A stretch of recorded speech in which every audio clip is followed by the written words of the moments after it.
नमस्कार, मी धनश्री शिंदे आपल्या धनश्रीज किचनमध्ये स्वागत करते। तर आज आपण बनवणार आहोत टोमॅटोचा झणझणीत असा ठेचा। हा ठेचा तुम्ही अगदी 5 मिनिटात करू शकता। तर इथे सर्वात आधी आपण मिरच्या भाजून घेणार आहोत। तर मी मिरच्या टाकून घेतलेल्या आहेत कढईमध्ये। मी इथे लोखंडी कढई घेतलेली आहे। तुम्ही तवा जरी घेतलात तरीही चालेल किंवा दुसरी कुठली कढई घेतली तरीही चालेल।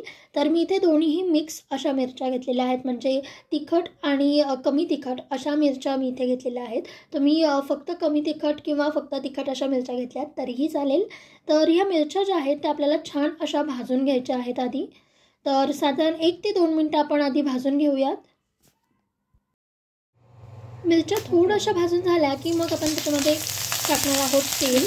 तर साधारण 1 ते 1.5 टेबलस्पून तेल मी इथे टाकलेलं आहे।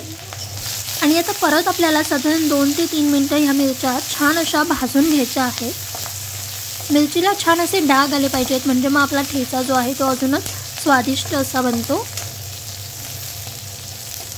गॅसची फ्लेम जी आहे ती आपल्याला मीडियमलाच ठेवायची आहे, लो टू मीडियममध्ये।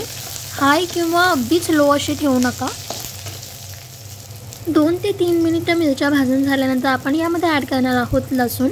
तर मी इथे साधारण 9 ते 10 लसणाच्या पाकळ्या घेतलेल्या आहेत। ठेच्यामध्ये लसूण खूप महत्त्वाचा, लसणाची जी चव आहे ती खूप छान येते। तर लसूण टाकून झाल्यानंतर आपल्याला अजून एकदा छान असं फ्राय करायचं आहे मीडियम फ्लेमवरती। मिरची आणि लसूण भाजून घेतला की त्यानंतर आपण यामध्ये ॲड करणार आहोत टोमॅटो। तर मी इथे 2 टोमॅटो छान असे कट करून घेतलेले आहेत। टोमॅटो टाकून झाल्यानंतर आता हा टोमॅटो आपल्याला थोडासा शिजवतो तोपर्यंत असा फ्राय करायचा आहे। त्यामुळे गॅसची फ्लेम जी आहे ती अगदीच लो नाही ठेवायची, मीडियम फ्लेमवरती छान असं 2 ते 3 मिनिटं हे छान सगळं आपल्याला भाजून घ्यायचं आहे। यामध्ये आपण थोडंसं ॲड करूयात मीठ चवीनुसार।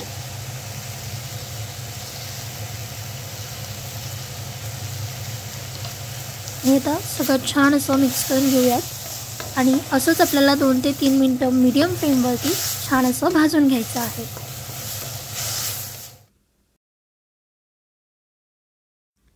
सगळं छान असं फ्राय झाल्यानंतर मी गॅसची फ्लेम बंद केलेली आहे। आता हे आपल्याला पूर्ण असं थंड करून घ्यायचं आहे। तुम्ही गरम गरम जरी ठेचून घेतलं तरीही चालेल। मी आता इथे सगळं थोडंसं थंड करून घेते आणि मग आपण हे ठेचून घेऊया। त्यानंतर मी इथे मस्त अशी हिरवीगार कोथिंबीर चिरून घेतलेली आहे, बारीक चिरून घ्यायची, ती टाकलेली आहे। आणि आता छान असं मिक्स करून घेऊयात। तर मस्त असं मिक्स करून घेतलेलं आहे, थंड झालेलं आहे। चला तर मग आता ठेचून घेऊयात। तर मी हे सगळं छान असं खलबत्त्यामधून ठेचून घेते आणि मस्त असं ठेचून घ्यायचं।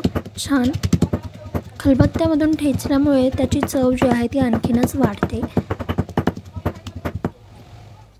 तर इथे आपला ठेचा तयार झालेला आहे। चला तर मग एका डिशमध्ये काढून घेऊया। छान मस्त असा एकजीवसुद्धा झालेला आहे, तुम्ही बघू शकता। वाव!